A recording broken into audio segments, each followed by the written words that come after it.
My nephew's voice trembled through the phone. "Uncle, Mom's been lying on the floor for hours. She won't wake up." The words sliced through the static.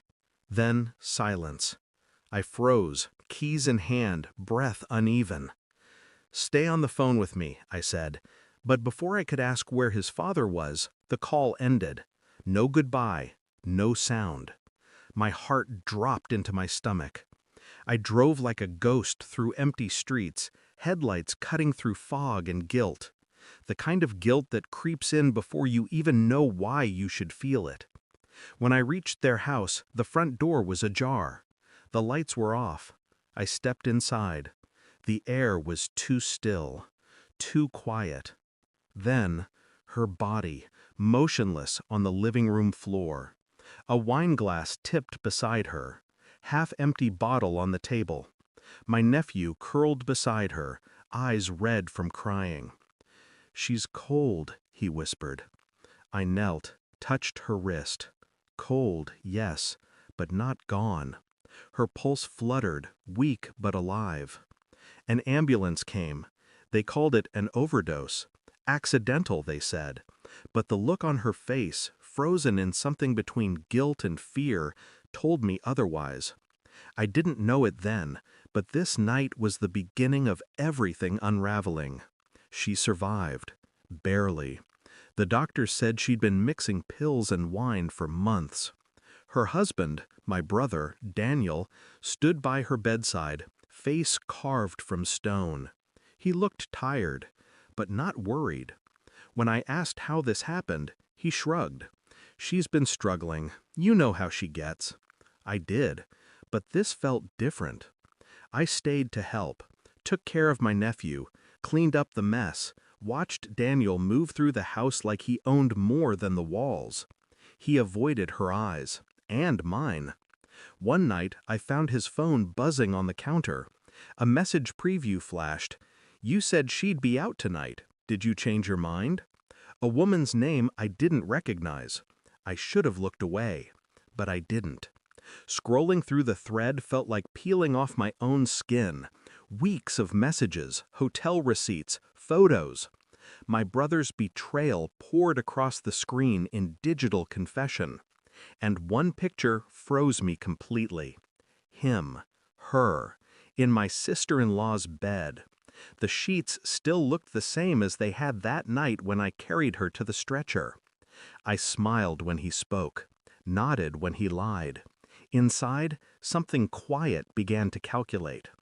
Every night after they went to bed, I collected small truths like fingerprints, deleted messages recovered from her phone, pill prescriptions refilled too soon, timestamps that didn't align. She wasn't the addict. She was the target. Daniel had been slipping her medication, upping the doses slowly, enough to keep her unstable, to make her question her own sanity. And when she finally broke, he'd have custody, the house, everything. I stared at her sleeping form, pale beneath hospital sheets, wondering how long she'd been drowning without anyone noticing. Then I found the will, hidden behind the photo frame. She had changed it last month. Everything went to her son, not to Daniel. That's when I understood. This wasn't her cry for help. It was survival. She'd tried to escape, and he made sure she couldn't. The toxicology report arrived a week later. I had asked a friend in the lab to run a private test. The results were clear. The sedative in her system wasn't prescribed to her. It was Daniel's. When I handed him the report, he looked confused at first, then pale. "What's this?" he asked. "Evidence," I said quietly. "You've been drugging your wife." He tried to laugh. "You can't be serious." "Save it," I cut him off. "The dosage matches your prescription. Your name, your handwriting. You did this." His mask cracked then. He wasn't angry. He was afraid. "I didn't." "Yes, you did." He reached for me, but I stepped back. Watching him realize I knew everything was like watching glass shatter in slow motion. beautiful in a way only destruction can be. I didn't go to the police, not yet. Instead, I gave him a choice.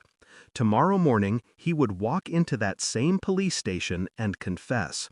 He would tell them about the sedatives, the affair, the manipulation, or I would, with proof.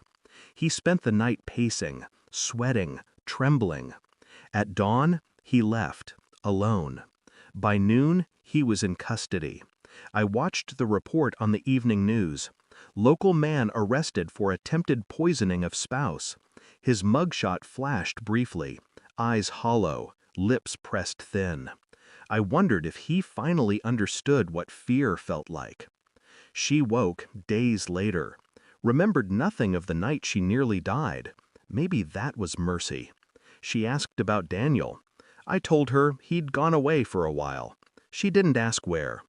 I tucked my nephew into bed that night. He smiled in his sleep, safe, unaware.